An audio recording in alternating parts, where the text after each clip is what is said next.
What happens when discipline meets disrespect? Watch how one man turned chaos into a chance for change. It was supposed to be just another evening. The golden hues of the setting sun painted the sky above a small park in Savannah, Georgia, casting long shadows over joggers, families, and friends sharing laughs. Among them was Terrence, a man with a presence that didn't demand attention, but often caught it nonetheless. He sat on a weathered bench, sipping from a water bottle, his calm demeanor a stark contrast to the lively energy around him. Terrence wasn't in a hurry. He never was. Life, he believed, was best enjoyed in its quiet, simple moments. But peace doesn't always last. From the corner of his eye, Terrence noticed a group of young men lingering near the basketball court. Their laughter carried a different tone, sharp, mocking, and tinged with malice. He'd heard laughter like that before. It was the kind that wasn't born out of humor, but from the cruel amusement of those looking for a target. And today, Terrence was that target. "Yo, big man," one of them shouted, loud enough to cut through the chatter of the park. The gang's leader, a wiry figure with a shaved head, pointed at Terrence with exaggerated gestures. "What's up with the heavyweight division over there? Ain't it gym day?" The others burst into laughter, feeding off their leader's energy. Terrence's heart didn't skip a beat. He'd been here before, too many times to count. His thick skin wasn't just a metaphor, it was armor forged by years of ridicule. But armor doesn't mean you don't feel the hits. He considered ignoring them, brushing it off as another moment of ignorance to let slide. But there was a shift in the air, an electric charge that told him ignoring it wouldn't be enough this time. But Terrence had no idea just how far this would go, or how much he'd be forced to reveal about himself in the moments that followed. Terrence had always been a man of contrasts. At first glance he seemed unassuming. A middle-aged man in his early 40s with a soft build and an easygoing aura. Yet there was a quiet strength about him, one that spoke to a history far richer and more complex than most would guess. Terrence had once been a martial artist, competing at the regional level in his 20s.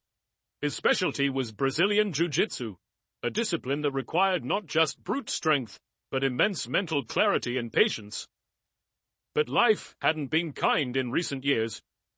After losing his wife in a car accident, Terrence fell into a spiral of grief, using food as a way to cope. He left competitive fighting and, over time, grew distant from the life he once knew. The sleek, lean competitor he had been gave way to someone heavier, quieter, and more introspective. Yet, beneath it all, his discipline never truly left him. To outsiders, Terrence's slow walks in the park, or his occasional laughter at the local cafe, painted the picture of a man at ease. What they didn't see were the early mornings he spent alone in his garage, a mat rolled out, practicing drills he learned decades ago.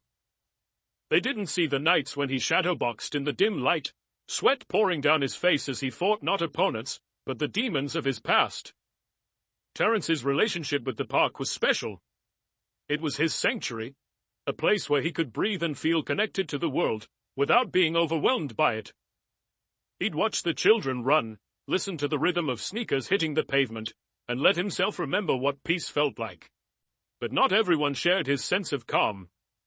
Savannah was known for its charm, but it wasn't immune to its own share of trouble.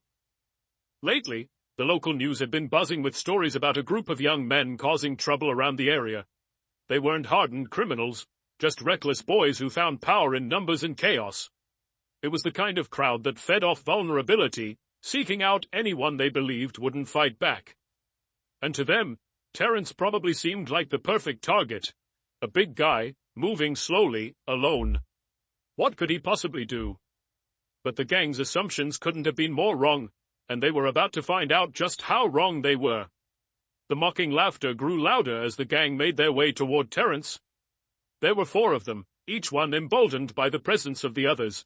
Their leader, who seemed to revel in the attention, strutted forward with exaggerated confidence. His voice was sharp, cutting through the gentle hum of the park.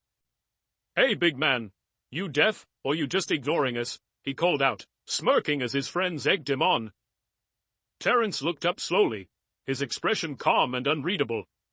He took a deliberate sip from his water bottle before placing it on the bench beside him. Years ago, he might have snapped back, but he'd learned that reacting impulsively often gave people like this exactly what they wanted. "I heard you," he replied evenly, his tone devoid of anger or fear.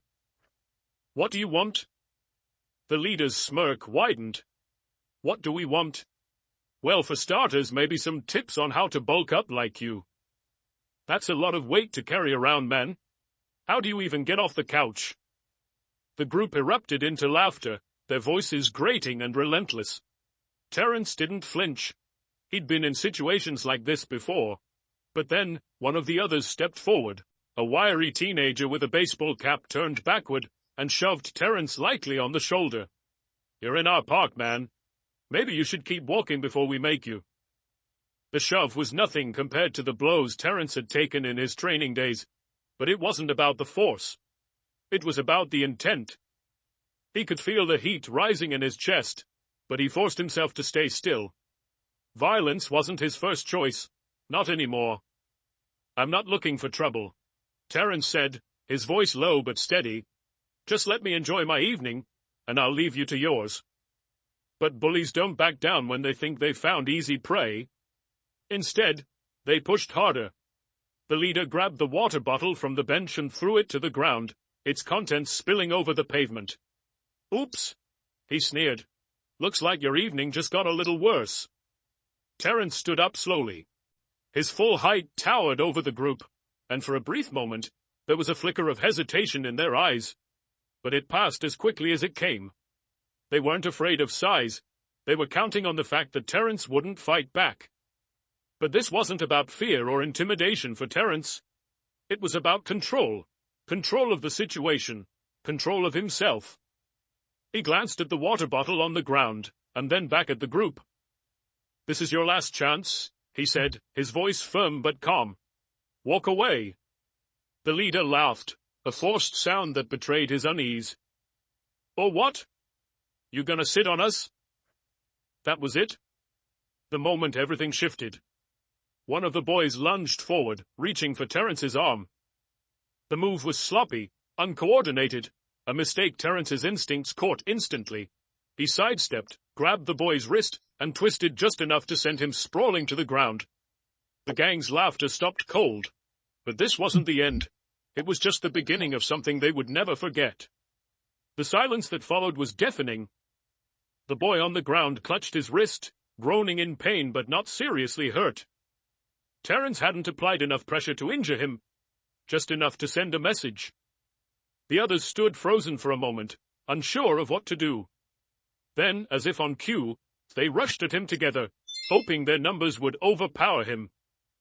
Terence's body moved before his mind could register the chaos. Years of training had ingrained every reaction deep into his muscle memory. The first punch came from the left, wild and untrained. Terence ducked, sweeping his leg to the side and sending the attacker stumbling off balance. Another boy lunged from the right, his fists flailing. Terence sidestepped and caught his arm, twisting it into a controlled lock that brought him to his knees. The leader hesitated, his bravado cracking as he watched his crew crumble. "What the hell, man?" he barked, his voice shaking slightly. "You think you're some kind of ninja?" Terence didn't answer. He was focused, his breath steady, his movements precise. The third boy, emboldened by his leader's taunts, charged at him with a makeshift weapon, a jagged stick he had picked up from the ground. Terence waited until the last second, then sidestepped and disarmed him with a swift motion, the stick clattering to the pavement. The boy stumbled backward, his confidence shattered. The leader, now visibly panicking, backed away, holding up his hands. "All right, man, all right. We're done. You made your point." Terence stepped forward, his towering frame casting a shadow over the gang's self-proclaimed leader. His voice was calm, but carried the weight of authority. "No, you're not done. Not yet. You think strength is about ganging up on someone you think can't fight back. That's not strength. That's cowardice." The leader's bravado was gone, replaced by the raw fear of someone who realized too late that they had underestimated their opponent. "We didn't mean anything by it," he muttered, his eyes darting to the ground. Terence shook his head. "You meant every word and every shove, but now you're learning that actions have consequences." He let his words hang in the air for a moment, then took a step back. "Pick up your friend and get out of here. And next time you feel like proving yourself, try doing something that actually matters." The gang scrambled to help their fallen member, mumbling apologies under their breath. They stumbled away, glancing over their shoulders as if expecting Terence to follow. But he didn't. He simply stood there, watching until they disappeared into the distance. But the confrontation wasn't over. What Terence didn't realize was that the real impact of this moment would ripple through the park in ways he hadn't expected.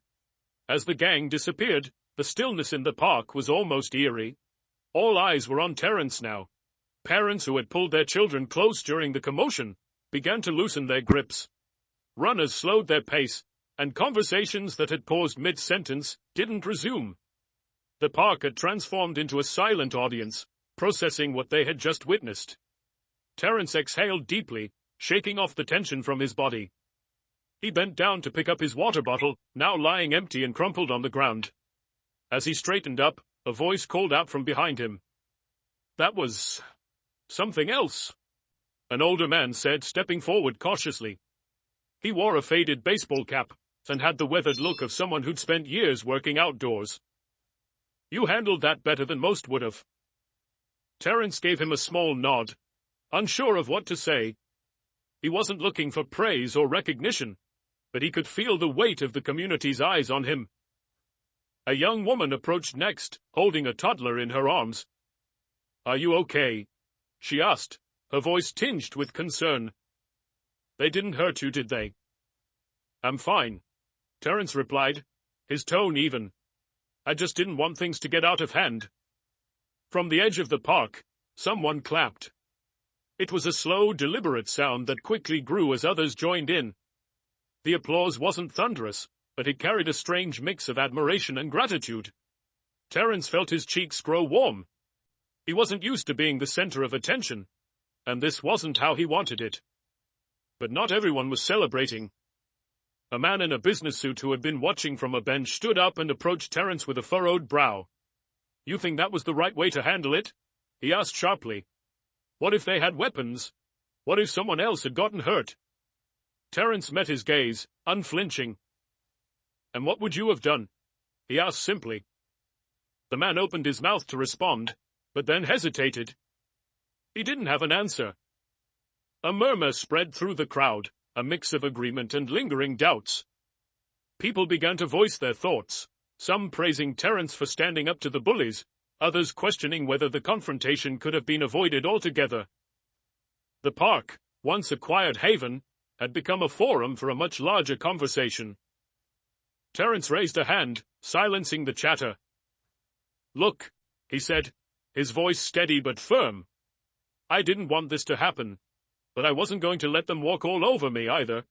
We talk about wanting a better community, but that doesn't happen by ignoring the problem.